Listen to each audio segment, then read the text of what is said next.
Mabel Evern stood between 12 children and the king's separation wagons when Refuge Warden Kelda Roan announced that 3 remained of uncertain border origin. The courtyard of Willowfen Refuge House went still beneath the winter moon. Kelda raised the intake ledger. 3 children remain under provisional names. Their birth villages were entered as disputed rather than foreign. One carries the dialect of Red March, another recognizes a border signal used by enemy scouts. The youngest boy pressed both hands into Mabel's grey skirt. He had stopped speaking after soldiers found him beneath a burned grain cart. "They know what war left inside them," Mabel said. "That is not the same as knowing how to betray you." Armed pack guards waited beside 3 covered wagons. Refuge law allowed unverified dependent status when a child arrived without a living guardian, registry mark, or reliable birthplace from a burned or disputed village. The record preserved the child's chosen name, discovery site, injuries, dialect, and unresolved facts without assigning blood allegiance.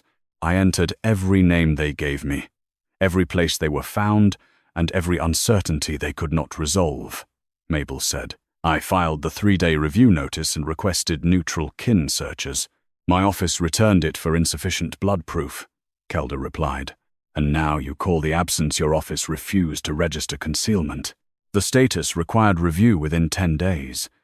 These cases remained provisional because Kelda's office sent no kin searcher and refused permanent entries without parental confirmation. The unanswered question was whether Mabel should have appealed sooner. The ledger itself showed no invented names or erased villages. Alpha King Dorian Blackfen stood beyond the gate in a wolf fur mantle, his expression controlled enough to make fear look like procedure. After Mabel's husband died at the southern crossing, Dorian had told her he respected the way grief had failed to make her cruel. Kelda turned toward him. "Your Majesty, the border statute applies to displaced children 12 or older when evidence suggests military messages, scout signals, or supply codes. After 2 patrols vanished, I requested an emergency extension permitting preliminary screening, regardless of age. The extension required Dorian's claw seal, expired after 1 night unless renewed, and permitted only non-coercive review. The children ranged from 5 to 13. How many were found beyond our markers? Dorian asked. 3. 3 were found near villages claimed by both kingdoms, Mabel corrected. The boundary stones burned with everything else. Did you ask which soldiers they saw? I asked whether they were hurt. That was not your only duty. They were children before they were witnesses. Dorian knew she had taught them to stop hiding bread, sat through night terrors, and kept doors open against panic. He also knew 2 patrols remained missing. Kelda placed the removal and emergency extension order before him. 3 disputed children would go to separate holding houses. The remaining 9 would be redistributed after Willowfen lost its authorized keeper, breaking refuge bonds to prevent coordinated testimony. The 9 are accused of nothing, Mabel said. The 3 have shown no threat. Separate frightened children, and you destroy the stability that makes truthful interviews possible. The holding houses could conduct identity interviews, kin searches, and language assessment.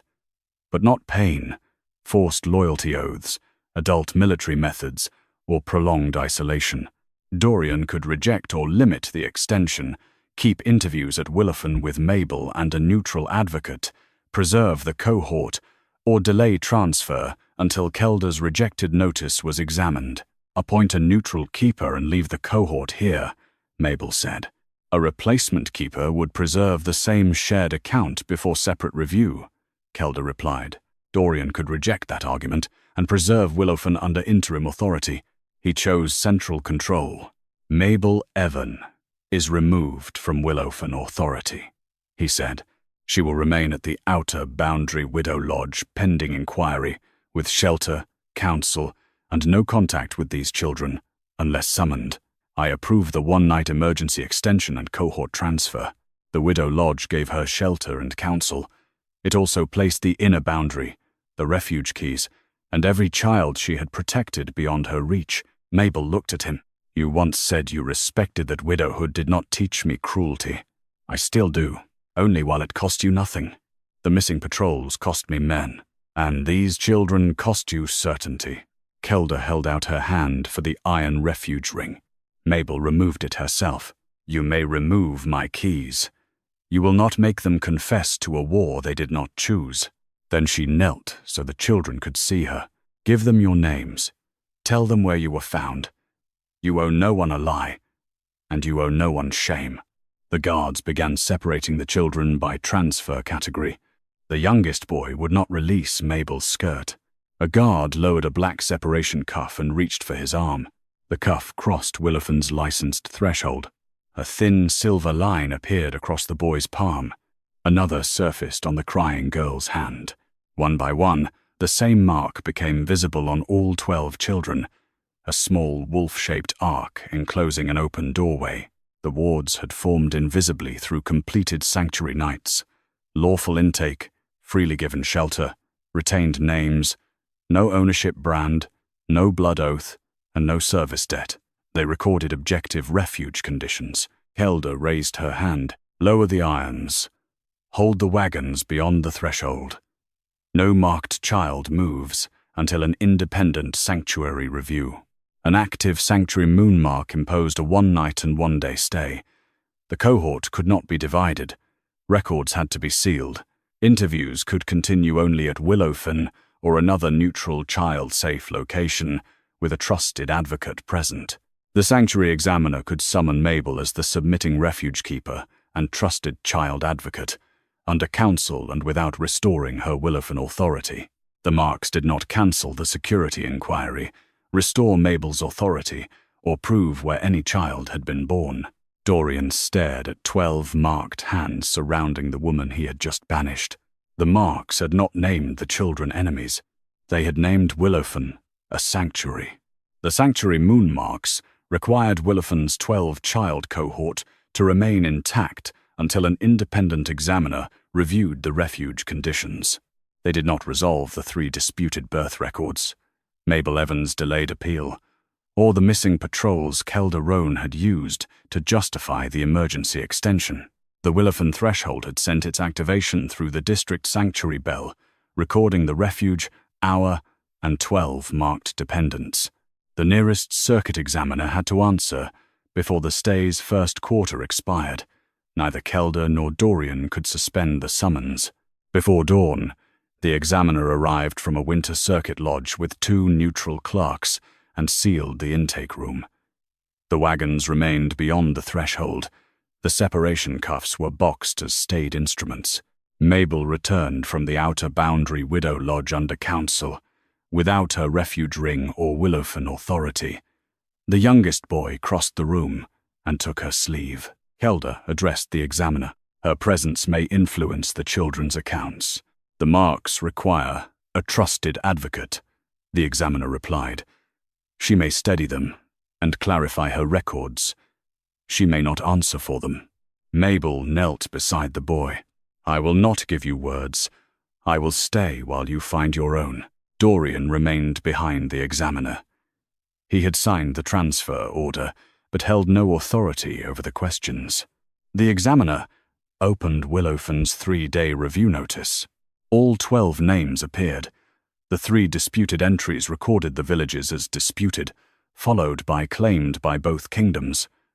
The Red March dialect and recognized border signal appeared in security fields. The notice requested neutral kin searches and archive comparison. Kelda's office had returned it for insufficient blood proof. Permanent registration requires corroborated lineage, the examiner said. A neutral kin search does not. My office had no reliable archive point, Kelda replied. The villages appeared under 2 jurisdictions with no parent claim. Then the cases remained provisional, Mabel said. They did not cease to exist. You allowed the 10-day period to expire, Kelda said. I sent an emergency extension on the 9th day, without the district seal or the second licensed witness. The district hall had burned. The pack healer signed, and the Western refuge keeper was beyond the closed road. You still lacked the required second witness. Your office could have sent a neutral clerk or issued the temporary waiver. The examiner entered separate findings. Mabel had retained the children after the deadline without a completed extension. Kelda's office had wrongly tied Kin's search to permanent blood proof and had neither supplied the missing neutral witness nor ruled on the available waiver. Neither finding yet justified removal or transfer. Dorian looked at her. Why did you not appeal to the Crown? The Crown appeal required the Warden's refusal record. Her office returned the notice without entering a final denial. Children should not need an Alpha King's attention to be entered among the living. The interviews began in the common room, one child at a time, with doors open and Mabel beyond arm's reach. The examiner controlled every question. Mabel could request a pause or clarify an entry afterward, but could not signal or correct an answer. The girl, with the Red March dialect, said she learned it from a grandmother who traded salt across disputed villages. She could not identify which kingdom issued the woman's travel stone. That does not establish birthplace, Kelda said. No, Mabel replied. It establishes why an accent cannot carry a blood verdict. Origin remained unresolved. The 12-year-old who recognized the signal entered next. Kelda placed 3 carved tiles before him. Which one did you see? He touched 2 cuts above a crescent. Who used it? Men in grey cloaks. Enemy scouts? Do not assign them a side, the examiner said. Ask only what he saw. Kelda accepted the correction. What did you see them do? They put it on trees before the smoke came. What happened after? People followed it toward the river. Soldiers? Families. A military records clerk arrived from the Eastern Patrol Archive with the signal register under numbered wax and its active date ledger. The examiner read the seal number into the Sanctuary record. The clerk verified it unbroken before both neutrals and opened the winter index. The 2-cut crescent was assigned to Blackfen's missing Eastern Patrol for that winter route. It meant civilian path cleared continue toward the protected river crossing. The mark could be copied, Kelda said. This connects the boy to the patrol route.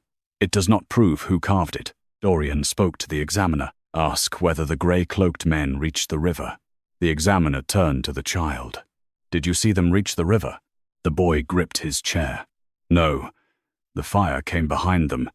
One told us to keep walking even if they did not. Mabel's intake notes recorded grey cloaks, tree marks, families moving toward water, approaching fire, and the instruction to continue. No rule required returned refuge notices to be cross-filed with missing patrol reports. The examiner renewed the sanctuary stay for 1 day. The children would remain together.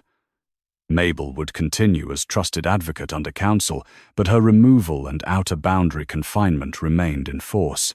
As clerks sealed the register, Dorian stopped beside her. You knew the signal might be ours. I knew a frightened child had seen men guiding families away from fire. You could have told me. I entered it in the notice. Your officers returned. Dorian looked toward the claw seal on the stayed transfer order and said nothing. The youngest boy tugged Mabel's sleeve and opened his hand. His moonmark remained visible, but gave no further judgment. The military clerk compared the boy's discovery site beneath the burned grain cart with the patrol route. The official route ended before the civilian signal path began. The boy had been found 3 miles beyond the patrol's last recorded position on the route toward the protected river crossing. The boy's discovery site established that a route marked with the missing Eastern Patrol's restricted signal continued beyond the unit's last recorded position toward the protected river crossing. It did not establish whether the patrol itself placed every mark, why it stopped reporting, or who set the fire behind the refugees. The Sanctuary examiner ordered the Eastern Patrol route slate, supply issue book, river crossing log, and 2 Firewatch reports brought to Willowfen under separate seals. Mabel remained at the advocate's chair without her refuge ring. The children stayed in the adjoining schoolroom with a neutral clerk at each door. Kelda studied the list. This review began to determine whether Willowfen met sanctuary conditions. An active sanctuary stay permits review of every record used to justify separating the marked cohort, the examiner replied. I am not deciding the patrol's fate. I am determining whether your extension rested on complete evidence. Each record arrived through a separate custodian. Neutral clerks read the seal numbers into the docket, confirmed the wax unbroken, and verified the records covered the week the patrol vanished. The route slate ended at the northern edge of a disputed village, 3 miles west of the protected river crossing. Its final entry ordered the unit to verify smoke and return before nightfall. No later route amendment appeared. The supply book complicated that record. The Eastern Patrol had drawn enough winter bread, lamp oil, and medical wraps for 4 additional days. It had also taken 8 child-sized wool blankets and 6 larger emergency wraps. Patrols carry civilian supplies during border unrest, Kelda said. That does not prove they found these children. No, Mabel replied. But it proves they expected someone besides soldiers to need them. The Firewatch reports came from 2 hill stations. Their recorded times showed smoke rising south of the disputed village before wind drove the fire north and east toward the river route. Could the patrol have started the fire and then marked an escape path? Kelda asked. The military clerk answered before Mabel could. The timing neither excludes nor supports that conclusion. The reports identify smoke, not cause. The examiner entered the distinction. The protected crossing log recorded 41 civilians admitted during the same night. Many lacked registry stones. The crossing keeper grouped them under temporary household counts because fire had destroyed individual papers. Were any Willowfen children named? Dorian asked. The examiner required him to submit the question through the neutral clerk. No names appeared. 6 entries described unnamed children traveling without adults. 3 were later transferred to a southern infirmary. The remaining 3 entries carried no onward destination, family release, or transfer notation after dawn. That may reflect duplicate counting, family collection, or clerical loss, Kelda said. Or children leaving the crossing without being entered anywhere else, Mabel replied. Possibility is not proof. No, it is why kin searches were required. The examiner drew no conclusion from the incomplete dispositions. The military clerk then examined the signal's active date ledger. The public manual placed the second cut beside the crescent. The missing Eastern Patrol had received a restricted variation during its final deployment briefing, placing the second cut beneath it. Only the unit, its route commander, and record staff received it. The 12-year-old had selected that exact form. Kelda looked toward the schoolroom door. A child may have learned it from a soldier after the patrol disappeared. That remains possible, the examiner said. It also means his account requires comparison, not separation. The records showed why no comparison had occurred. Returned refuge notices remained within refuge administration. Missing patrol reports remained under military custody. Neither office had a rule requiring child entries found along an active patrol route to be cross-filed. Dorian turned to Kelda. You requested the all-age extension without asking whether any refuge notice mentioned the missing unit. I requested it because 2 patrols vanished and uncertain origin children had entered Blackfen. You had authority to request it, Mabel said. He had authority to refuse it. Dorian's chasametes. I treated one night of separation as reversible. The children would remember it after the paperwork forgot. He did not answer. The examiner next reviewed Willowfen's winter accounts to determine whether the Moonmarks had formed under lawful sanctuary conditions. Crown funds covered 7 children. Kelda's office had frozen payment for the 3 disputed cases and delayed reimbursement for 2 others whose family records remained incomplete. Yet all 12 received equal food, bedding, medicine, and heat. How did you cover the difference? The examiner asked. Mabel opened her personal ledger. Separate entries showed 2 years of widow's grain transfers, the receipt from Aldrin's winter horse, and the closing of her private room so its hearth could warm the children's sleeping hall. None appeared as debt against a child. Dorian recognized the horse entry. He had ridden beside Mabel Evern during the Southern campaign. You sold Aldrin's horse. I sold an empty stall. You never told me. You were not the person I needed permission from. Kelda examined the ledger. Private support does not cure an expired extension. No, Mabel said. It kept children alive while your office decided whether uncertainty deserved bread. The examiner ruled that Willowfen had satisfied the objective sanctuary conditions. Mabel's deadline lapse remained under review, as did Kelda's failure to complete the neutral process. The 3 birth records remained unresolved. The blanket entry carried a cross-reference to the Eastern Patrol's child transit serial block. A transit tag was a numbered temporary identity strip, issued 1 per unregistered child moved by a patrol. It should have been surrendered at a protected crossing, infirmary, refuge, or recorded family release. An unreturned serial established only that the documented transfer chain had not been closed. As part of the ordinary issue audit, the military clerk opened the corresponding return column. 12 numbered tags had been drawn by the Eastern Patrol on the morning it vanished. Only 6 serials had ever been entered as returned. The 6 unreturned transit tag serials established that the Eastern Patrol's documented child transfer chain had never been fully closed. They did not establish whether every tag had been used, whether the 6 returned serials belonged to the unnamed children at the river crossing, or whether any serial could be linked to Willowfen. The sanctuary examiner moved the next review into Willowfen's receiving hall. The active stay allowed examination of records used to justify separation, but no ruling on patrol, misconduct, or criminal intent. The gallery was limited to accredited refuge keepers, 1 patrol family representative, counsel, neutral clerks, and records custodians. The children were identified by intake number. Medical and identifying details remained under restricted seal. Mabel sat beside counsel as the children's trusted advocate, not as Willowfen's keeper. Her iron refuge ring remained in royal custody. Kelda opened with a formal objection. If any child reached Willowfen carrying a transit tag, Widow Evern had a duty to preserve it or report its loss. Until that question is resolved, her role as advocate requires review. I recorded what arrived, Mabel said. No child arrived wearing a numbered strip. That is what must be tested. Because the objection could affect the trusted advocate, it was entered on the record.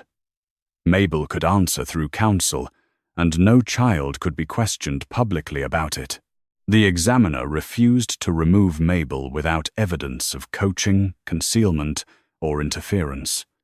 He allowed the custody inquiry to proceed.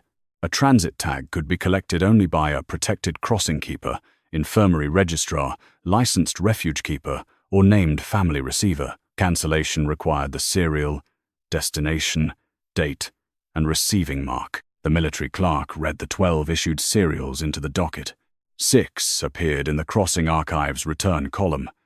3 had been surrendered with unnamed children sent to the Southern Infirmary. The other 3 stood outside the infirmary column, but their destinations and receiving authority required the cancellation book. Can the remaining 3 returns be verified? Dorian asked. Not from this ledger alone, the examiner said. Their destinations require the cancellation book and receiving marks.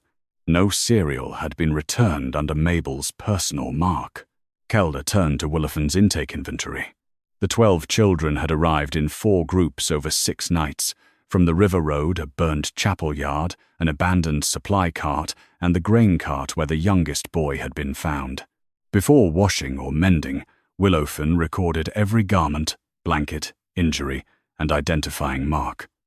4 restricted entries described paired holes near an outer sleeve or blanket cord.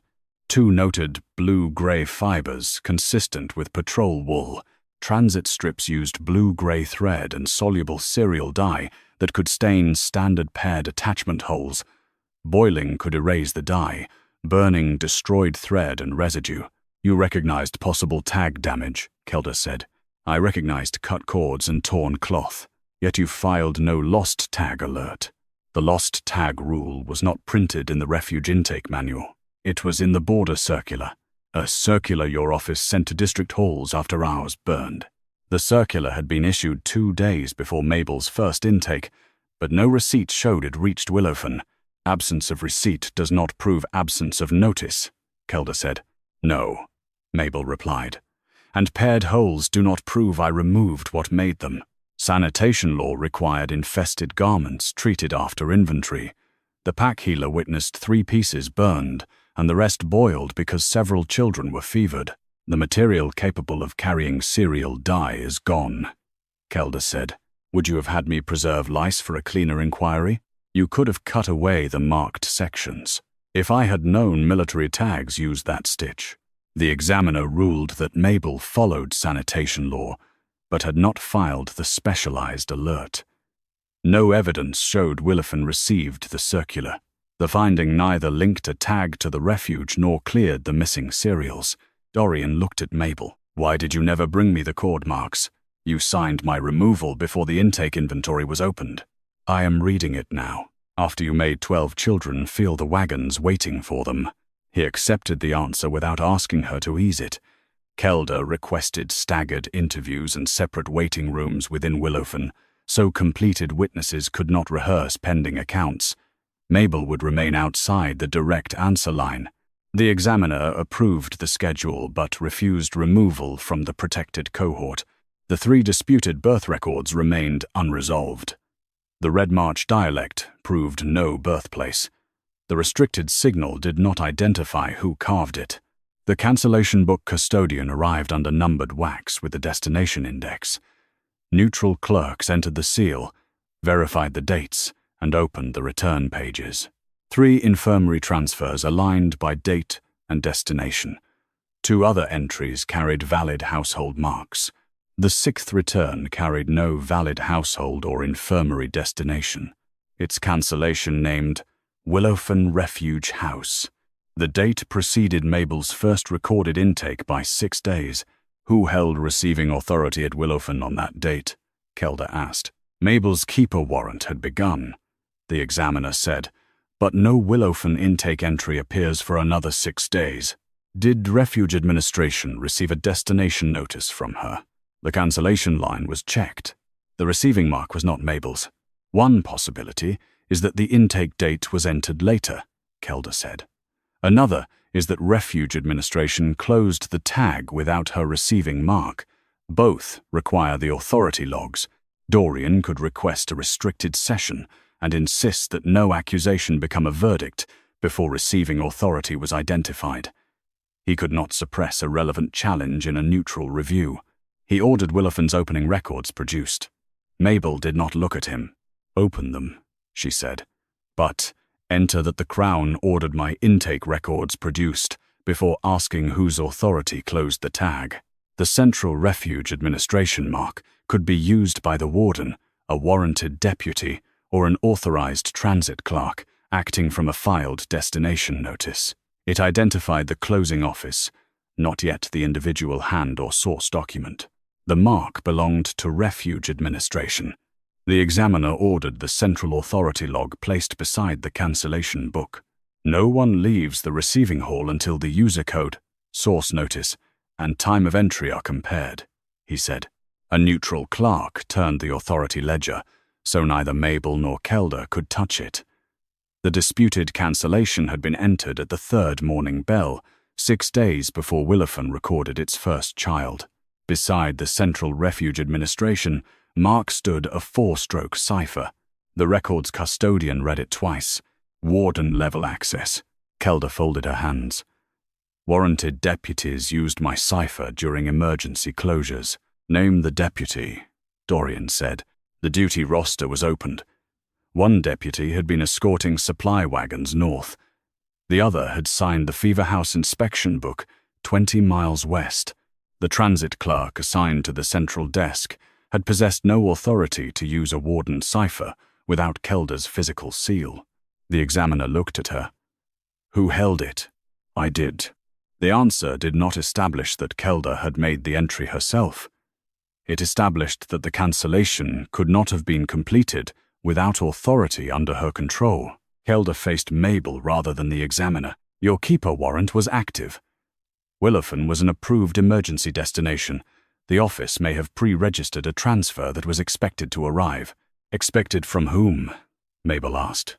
The source notice will answer that. It should have answered it 6 days before children reached my door. The cancellation book listed a source number, but no matching notice appeared in Willowfen's file. The clerks searched the transit packet, the district return box, and the ordinary refuge correspondence index. The number appeared at last in a military quarantine register. The notice had been withheld from local delivery because it described a route later classified as compromised. Dorian stepped toward the table. "Open it." The examiner did not move. "Submit the request through the clerk, Your Majesty." Dorian's jaw tightened. He gave the request properly. The wax carried the missing Eastern Patrol's route stamp. Inside was a field destination notice, written before the unit's final report. It listed 12 child transit tags, Willowfen Refuge House, as the intended safe destination, and a warning beneath the route line. Keep the cohort together. Several children are non-verbal or unable to state birthplace. Preserve chosen names until neutral kin review. Mabel's thumb pressed against the plain place on her hand where the refuge ring had rested. The examiner compared the notice with her opening warrant. Dorian's claw seal authorized Mabel to receive children without confirmed origin during border fire, preserve provisional names, and request neutral review before any blood assignment. The two documents described the work for which she had later been removed. Kelda spoke first. "A field intention is not proof of completed delivery. The patrol vanished. The route became a security matter." "Then why was one tag cancelled as received?" Mabel asked. "To prevent duplicate active serials while the route was investigated. A number was inconvenient, so your office gave it a home. The child attached to it was left without one. The child may never have reached Willowfen. Then you falsely closed the soldier's duty. If the child did reach me, you hid the notice that would have protected the intake. Which answer would you like entered?" The patrol family representative lowered her face into one hand. Dorian looked from the field notice to Mabel's warrant. His seal appeared on the document that trusted her and on the order that had removed her. "Why was the notice not released after the first Willowfen intake?" he asked. Kelda's expression remained measured. Border Continuity Order 9. Allowed compromised route material to remain sealed until origin screening could be completed. That order allowed a 1-day delay, the examiner said. Continued withholding required a renewal and a written harm finding. No renewal appeared. A second clerk found a narrow annotation in the authority log, written beside the source number 3 days after the first children entered Willowfen. Hold local notice. Separate origin accounts before cohort contact fixes shared narrative. The annotation carried Kelda's personal countersign. Mabel read it without leaning closer. "You decided that children comforting one another was contamination. I decided 12 accounts should not become one account. They arrived in 4 groups over 6 nights. Kelda's gaze shifted. Mabel continued. "You wrote that instruction after the first group arrived. You did not know there would be 12 together, unless you had read the patrol notice." The examiner entered the sequence into the record. Refuge Administration had known the patrol intended to move as many as 12 children toward Willowfen. It had used Mabel's active warrant to close 1 transit tag, withheld the notice that would have explained the cord marks, and later treated her lack of that notice as a failure. The finding did not yet prove who removed any tag, whether all 12 listed children reached Willowfen, or what had happened to the Eastern Patrol. It did prove that Mabel's record had been judged against information Kelda's office possessed, and she did not. Dorian removed the claw-sealed transfer order from the evidence tray. "I withdraw the Crown's request to divide the cohort and the restriction barring Mabel from contact." "The Sanctuary stay already prevents division," the examiner said. "Your withdrawal will be entered as a separate Crown action. Her keeper authority remains under review." Dorian set Mabel's iron refuge ring on the table between them. "I should not have taken this before reading the file my own seal helped create. Mabel did not reach for it.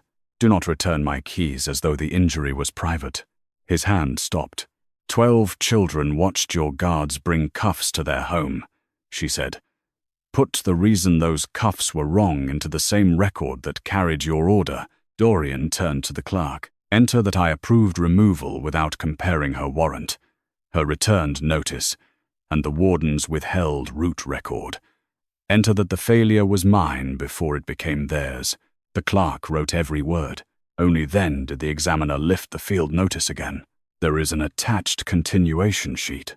Kelda's fingers closed around the edge of her sleeve. The continuation contained the patrol commander's final custody instruction. It did not order blood screening at the river crossing. It named Refuge Warden Kelda Roan as the official the children were not to be surrendered to.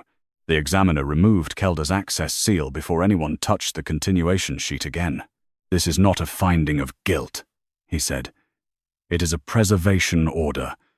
Until the source warning is tested, you will not direct record custody, child interviews, or staff contact. Kelda let the seal drop into a clerk's cloth.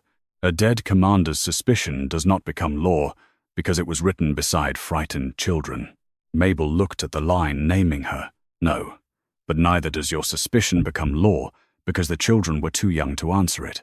The continuation cited a Crown Security dispatch number. Its contents remained under active border classification. The examiner could confirm its existence, sender, and receipt, but only Dorian could release the text. Kelda turned to him. That dispatch contains patrol routes, signal changes, and civilian informants. Opening it in a sanctuary review would expose more than my office. Dorian asked the custodian, "Can the protected names be covered while the custody orders remain readable?" "Yes, Your Majesty, but the Crown must waive privilege over the order chain. If he refused, the commander's warning would remain unsupported. Kelda's authority could stay suspended, but the examiner could not determine whether she had acted against a royal command or whether the patrol had disobeyed lawful screening instructions. Mabel did not look at Dorian. "Do not open it to clear me," she said. "Open it because you nearly sent 12 children into Wagons under a secret they were never allowed to see." Kelda's voice sharpened. "You ask a king to expose a wartime channel for children whose allegiance is still unresolved." Mabel turned then. "You keep saying allegiance as though it is the first thing a burned child owes the person offering bread." Dorian placed his palm beside the dispatch number. "Cover the informants. Preserve the route coordinates under seal. Release every line concerning child custody, refuge destination, and warden authority." The royal custodian hesitated. "That waiver cannot be withdrawn once entered. I know. Your council may challenge it. They may challenge me in a room where the children are not waiting beside cuffs." The waiver was entered into the sanctuary docket. Dorian signed beneath a statement accepting responsibility for any lawful security consequence arising from disclosure. Only then did the custodian open the dispatch. Kelda's first request appeared at the top. She had asked that all unregistered dependents found near the disputed villages be diverted to Northwatch Screening House before refuge placement. Her request cited possible enemy use of children to carry route signals and false household claims. Dorian's answer followed in his own hand. No diversion without individual cause. Preserve the patrol cohort where found. Deliver dependent children to the nearest licensed refuge able to retain chosen names and request neutral kin review. Willowfen was named in the next line. Mabel's warrant number appeared beside it. Dorian read the order twice. "I told them to bring the children to her." "You approved a general destination," Kelda said. "Conditions changed after the patrol reported compromised signals." "Then show the amended royal order." There was none. A copied instruction had been attached beneath Dorian's dispatch 2 hours after it left the Crown Office. It directed the patrol to surrender all transit tags and unnamed dependents to refuge administration officers at the protected river crossing. The added instruction carried Kelda's countersign and the central office mark. It did not carry Dorian's claw seal. Kelda stood straight. "Emergency continuity rules allowed my office to control destination when a route became compromised. Control temporary routing," the examiner said. "Not replace a named licensed refuge without recording cause and notifying the Crown." The cause was possible infiltration. Applied to every child before individual review. They traveled together. Mabel's answer came quietly, because soldiers were trying not to lose them in a fire. The patrol commander had written his objection on the reverse. He acknowledged the warden's diversion, but stated that refuge officers at the crossing demanded surrender of tags before individual receipt and intended to divide the children by claimed origin. He refused. His final instruction ordered the cohort onward toward Willowfen under patrol escort and warned any receiving keeper not to surrender the children to Kelda Roan until a neutral examiner reviewed the route. Dorian looked at Kelda. You used my order to put them on the road, then attached another order to take them away from the refuge I named. I acted to protect Blackfen after your command failed to account for an enemy method. You did not bring me evidence of that method. I brought you 2 missing patrols, and you used their disappearance to justify the action they had refused. Kelda's composure cracked only at the mouth.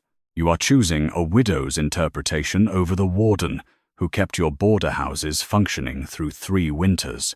No, Dorian said. I am choosing the order I signed over the one you added beneath it.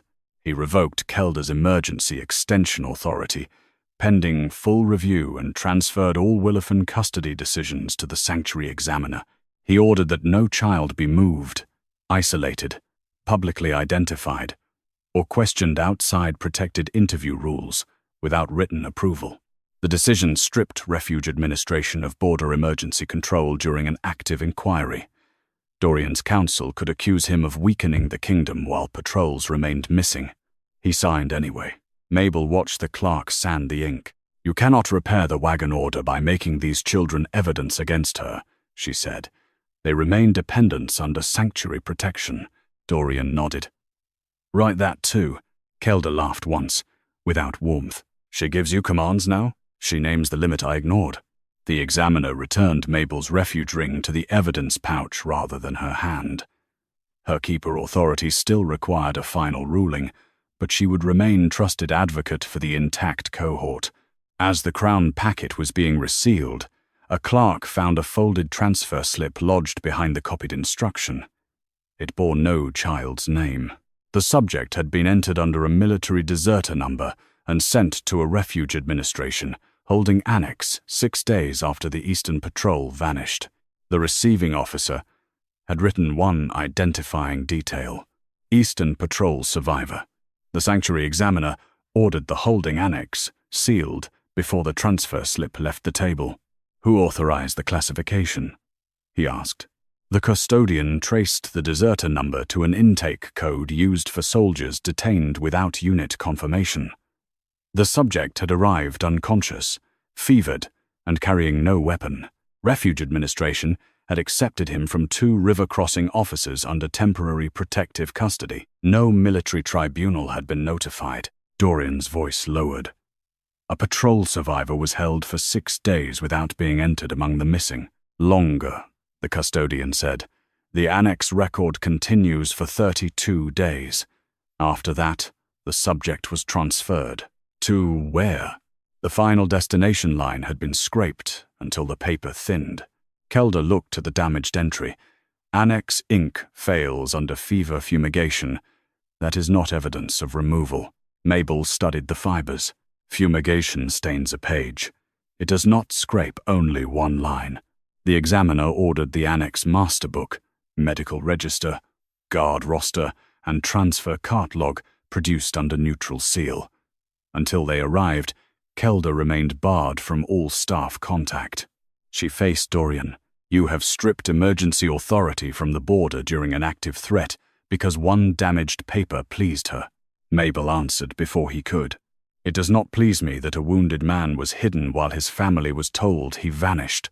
The patrol family representative lifted her head. Which soldier? The examiner refused to release a name until identity was verified.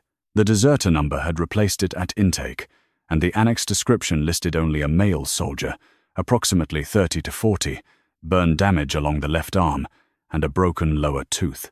The patrol family representative gripped the back of her chair. My brother broke that tooth at 16. Many soldiers have broken teeth, Kelda said. And how many wore the Eastern Patrol's stitched river knot under the left cuff? The woman asked. The transfer slip included that detail. Her brother was Captain Orrin Vale, commander of the missing unit. The examiner moved the family representative behind counsel and warned that resemblance was not identification. The record still required body marks, service history, or a living witness. Mabel kept her eyes on Kelda. You knew the patrol commander survived. I knew an unidentified soldier had been brought in under security concern. You countersigned the order. He refused. His cuff identified his unit. A stitched knot can be stolen. So you called him a deserter before asking his name. Kelda's chin lifted. A soldier found outside his declared route, without weapon or report, can be provisionally detained. Provisionally, Dorian said. Not erased from his unit. The annex records arrived after midday. Neutral clerks verified the seals and opened the master book. The deserter number appeared under restricted observation.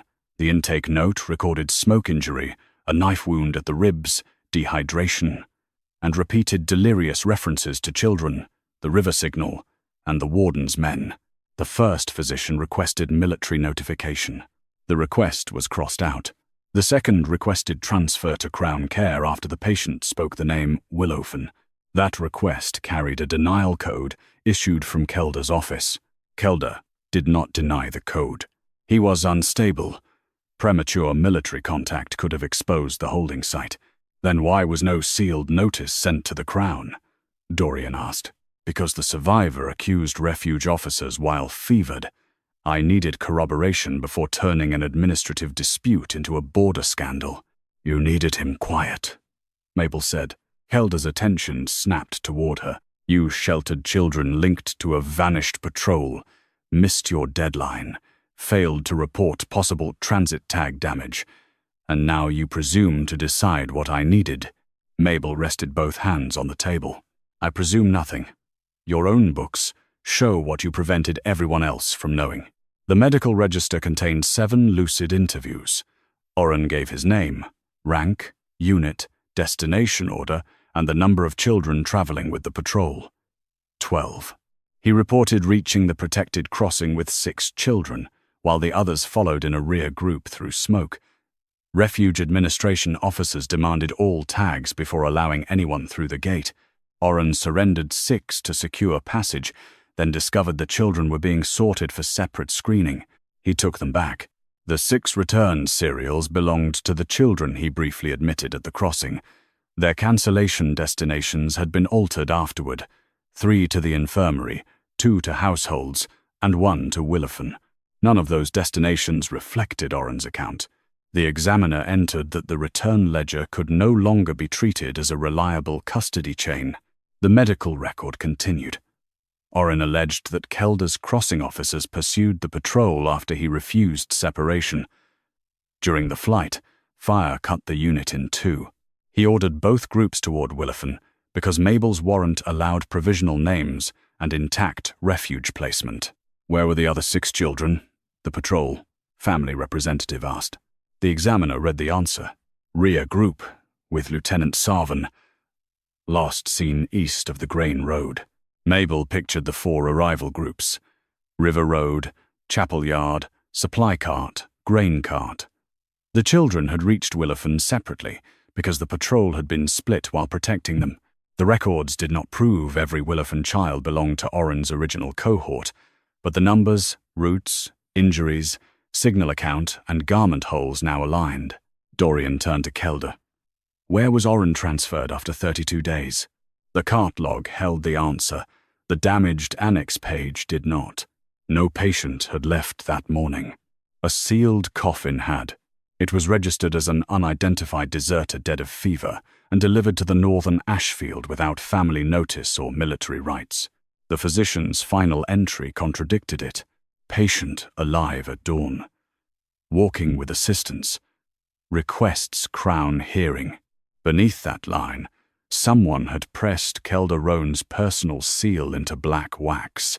The cart mileage did not reach the Ashfield. It matched the shorter road to Greybank, a closed winter quarantine lodge controlled by Refuge Administration. The examiner marked the route for immediate search. Kelda rose so quickly her chair struck the floor.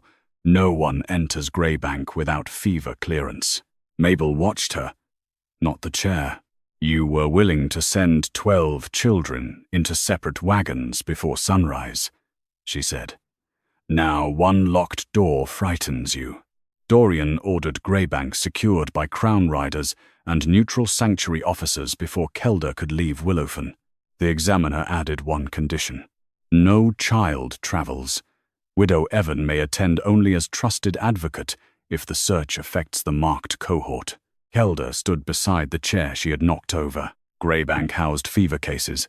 Its records were lawfully destroyed after winter closure. Then the search will find clean shelves, Mabel said.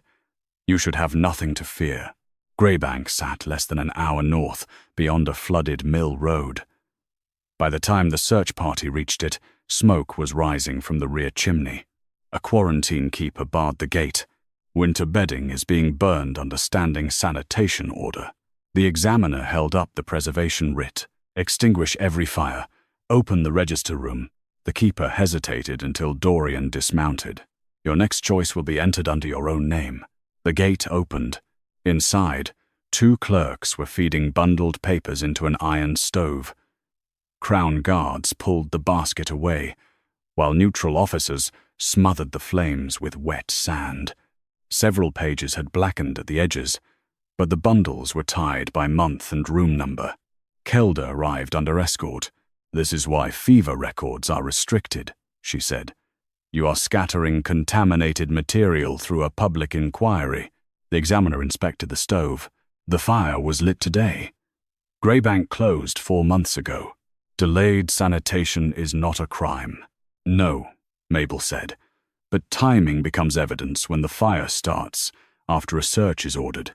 The quarantine keeper claimed he had received a morning disposal instruction from Refuge Administration. The paper carried Kelda's office mark, but no personal countersign. Central staff issue routine closures without consulting me, Kelda said. Dorian asked the keeper. Who delivered it? A mounted clerk. Name? He wore the warden's grey. That is clothing, Mabel said. Not a name. The examiner separated the surviving papers by heat damage. One half-burned room sheet listed the deserter number assigned to Captain Orrin Vale. Status: transferred before declared death. Destination: lower isolation room. The group descended through a locked stair concealed behind the laundry store. At the bottom stood 3 cells with narrow air slots and interior restraint bars. The first 2 were empty. The third contained a cot, a water cup, a military coat, and fresh blood on a torn bandage. Orrin was gone. Kelda stopped at the threshold. There is no proof he occupied this room. Mabel crossed only after the examiner permitted it. She did not touch the coat. A stitched river knot showed beneath its left cuff. The inner seam carried 12 shortcuts arranged in 2 groups of 6. The patrol family representative covered her mouth. My brother marked every dependent transfer inside his cuff. He said paper could be taken before cloth. The examiner entered the coat as provisional identification evidence. It supported Orrin's presence but did not establish who removed him. A chain hung open from the restraint bar. Its lock had not been broken. Someone with a key had released it. From the corridor came the youngest boy's voice. Mabel? She turned. A Refuge Administration wagon stood outside the lower entrance. The 12 children were inside with 2 grey-cloaked officers. The sanctuary clerks at Willowfen had been shown a forged Crown relocation order stating that Greybank's fever records required immediate transfer to separate safe houses. The false order carried Dorian's copied claw seal. Mabel reached the wagon before the driver raised the reins. Do not move them. One officer blocked her. The Crown ordered emergency dispersal. Dorian took the paper and tore it through the center. My seal is pressed from the old campaign matrix. It has not been lawful for 2 years. Kelda spoke from the doorway. A forged order proves someone wants these children moved. It does not prove that person is mine. The youngest boy pushed his hand through the wagon slat. His Sanctuary Moonmark had faded to a pale outline. The active stay would expire before nightfall. If the children crossed into separate jurisdictions, restoring the cohort could require 12 individual petitions. The examiner ordered the doors opened, but the officers refused, claiming Crown security authority. Dorian drew no weapon. "Then you serve me." "Open it." Neither man moved. Mabel stepped beside the rear wheel. "You used frightened children as the reason for this inquiry," she said to Kelda. "Now they are the only people your officers keep trying to move before records can be read. They are not my officers. Then object when I ask them one question." Mabel faced the men. "Who told you the marks would expire at the 9th evening bell?" One officer looked toward Kelda before he could stop himself. The second reached for the latch, not to open it, but to drop the interior partition dividing the children. Mabel thrust her arm through the gap and held the partition above the youngest boy's shoulder. The iron edge cut her sleeve. "Stay together," she told them. "No one gives up a name. No one answers for another." Dorian seized the partition and lifted it away from her. Crown guards disarmed the officers and opened the doors. The examiner renewed the sanctuary stay on grounds of attempted unlawful dispersal. One detained officer demanded protection. "I was told to divide them before the stay expired and take the non-verbal boy to the lower room," he said. "By whom?" the examiner asked. The officer looked at Kelda. She moved first. From inside her sleeve, she pulled a small brass key and threw it toward the open stove. Mabel caught her wrist before the key left her fingers. The brass head bore Greybank's lower cell number. Kelda's voice lost its polish. "You have no authority to touch me." Mabel opened her hand but did not step back. "No," she said. "I have 12 reasons not to let you burn another answer." A knock sounded from inside the wall behind Oren's empty cot. 3 slow strikes. Then a man's ruined voice said, "Mabel Evern?" The examiner ordered the wall opened under neutral witness. Crown guards pulled away the warped panel beside Oren's cot. Behind it ran a narrow service passage. Captain Oren Vale sat against the stone with his wrists bound in linen rather than iron. He was thinner than the military portrait his sister carried, his left arm wrapped to the shoulder, but the broken tooth showed when he tried to speak. The patrol family representative took one step forward. "Oren?" He looked at her and said her childhood name. The examiner stopped everyone else. No questions until a healer confirms capacity. A neutral physician examined him. Oren knew his name, rank, unit, location, and the date within 2 days. Fever had left him weak, but he understood the review and asked to speak before anyone moved the children again. Kelda stood under guard with the Greybank keys sealed in evidence cloth. A man hidden for months can be taught an accusation. Oren turned toward her. "You said the same about children before you ever heard them." The examiner moved the inquiry back to Willowfen. Oren traveled under Crown medical protection. Kelda and the detained officers traveled separately. Every recovered Greybank record was numbered. By nightfall, the receiving hall held neutral clerks, military custodians, patrol families, refuge keepers, Mabel's council, and Dorian beneath no ceremonial banner. The 12 children remained together behind the open schoolroom doors, close enough to see Mabel but shielded from the gallery. The Sanctuary Moonmarks brightened when Oren crossed Willowfen's threshold, not as a new judgment, as recognition of a returning protector named in the same refuge chain. The examiner entered that distinction before testimony began. Oren spoke in short answers. The Eastern Patrol had found 12 children in 2 burning settlements and along the grain road. Some knew their villages. Some did not. None carried proof of blood allegiance. At the protected crossing, Kelda's officers demanded all transit tags before opening the gate. Oren surrendered 6 because smoke was closing behind the first group. Once inside, he saw officers sorting children by accent and claimed birthplace. "I asked for the neutral review named in the Crown order," he said. "They showed me the warden's diversion." "Did you accept it?" the examiner asked. No. What did you do? I took the children back through the service gate. A patrol widow pressed both fists against her mouth. One refuge keeper lowered his eyes to the false cancellation ledger. Oren continued. Kelda's officers pursued them. Fire divided the patrol. Oren sent Lieutenant Sarvan east with 6 children and led the others toward Willowfen. Before the grain road, mounted officers intercepted his group. The soldiers held them off long enough for the children to scatter along the marked route. Who set the fire? Dorian asked through the clerk. I never saw the first flame. I saw Refuge Administration oil flasks on the pursuit horses. Kelda's counsel objected. Oren could identify the flasks by office color, not prove who ordered their use or whether they fed the original fire. The examiner sustained the limitation. Oren could prove something else. He had taken a brass message tube from the lead officer after the man fell. Inside was Kelda's field instruction. Recover every child, reclaim all transit tags, and prevent cohort placement at Willowfen until separate origin statements were obtained.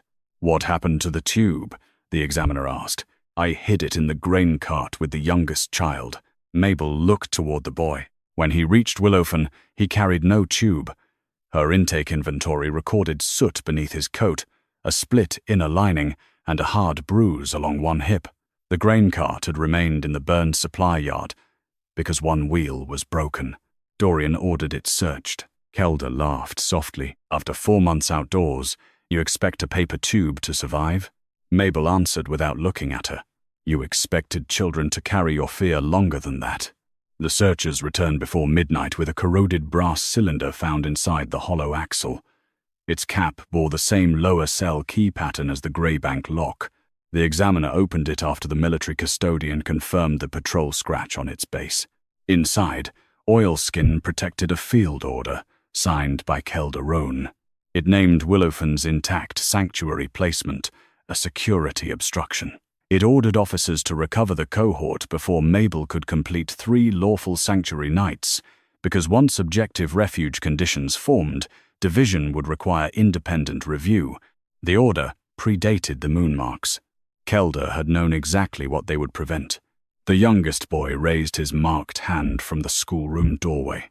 Kelda looked at Dorian. You asked me to keep Blackfen safe. I asked you to preserve children until their origins could be reviewed. Children can carry signals.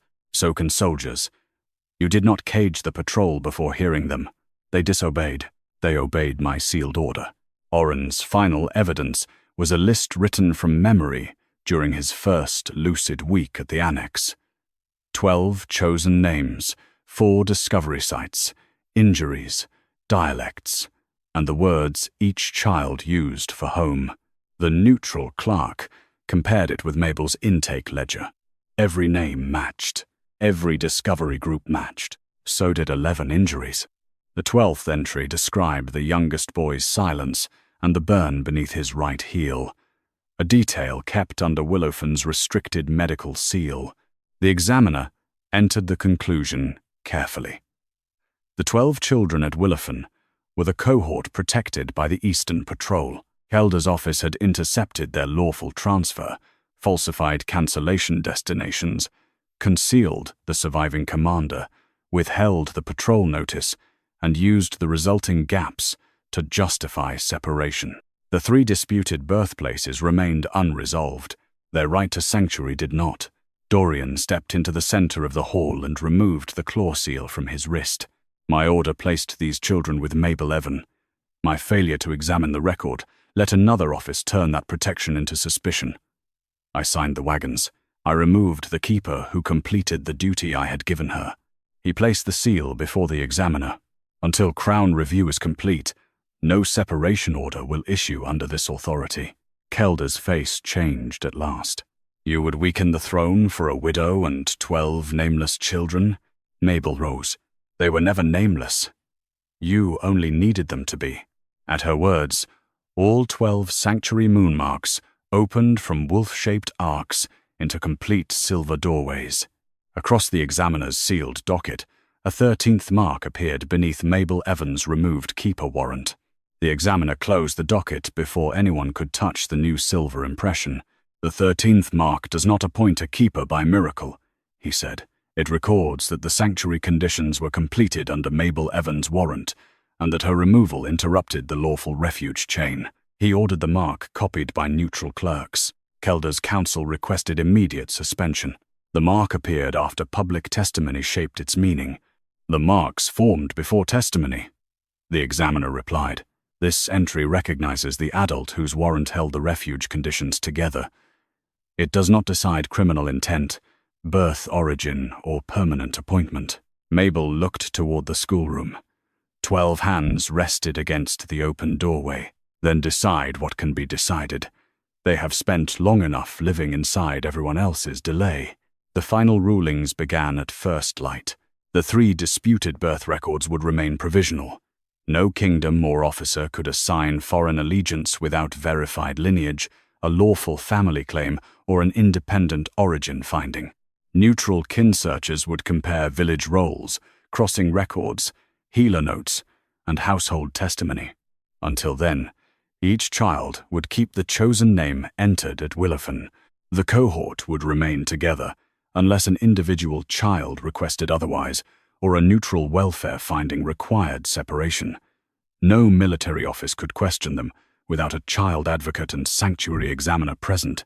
Willowfen's license was restored. The examiner lifted Mabel's iron refuge ring from the evidence pouch. "Widow Evern, your extension filing lacked a second licensed witness. That procedural failure remains. Enter it." Kelda Roan's office withheld the notice that could have supplied the missing Crown authority, refused the available waiver, and later used the gap against you. "Enter that beside it." "It will be." He placed the ring before her. "Your keeper warrant is reinstated. Future intake deadlines will be reviewed by an independent sanctuary clerk until Willowfen receives a second licensed keeper." Mabel picked up the ring but did not put it on. "I want the children asked whether they wish me to continue." Kelda stared at her. "You have been restored by law, and still you perform humility for them." "No. I am refusing to become another adult who calls control protection." The examiner questioned each child privately. All 12 asked to remain at Willowfen. The youngest boy did not speak. He drew an open doorway on the slate and placed Mabel's iron ring inside it. His choice was entered without interpretation. Only then did Mabel return the ring to her hand. Kelda Roan was removed from refuge administration pending trial for unlawful custody interference, record falsification, concealment of a military survivor, misuse of emergency authority, and attempted destruction of protected evidence. The Greybank Keeper and Central Clerks received counsel and conditional protection in exchange for preserved records and truthful testimony. Dorian surrendered the charges to a mixed tribunal of sanctuary judges, military officers, and 1 refuge family representative. "You do not get to hide behind neutral hands now," Kelda told him as guards approached. "I am placing judgment where my favor cannot save you, and my anger cannot condemn you." Captain Oren Vale and the Eastern Patrol were restored to active honor. The unit's record was corrected from suspected desertion to protective action under Crown order. Search parties followed Lieutenant Sarvan's last route, carrying restricted descriptions but no public child names.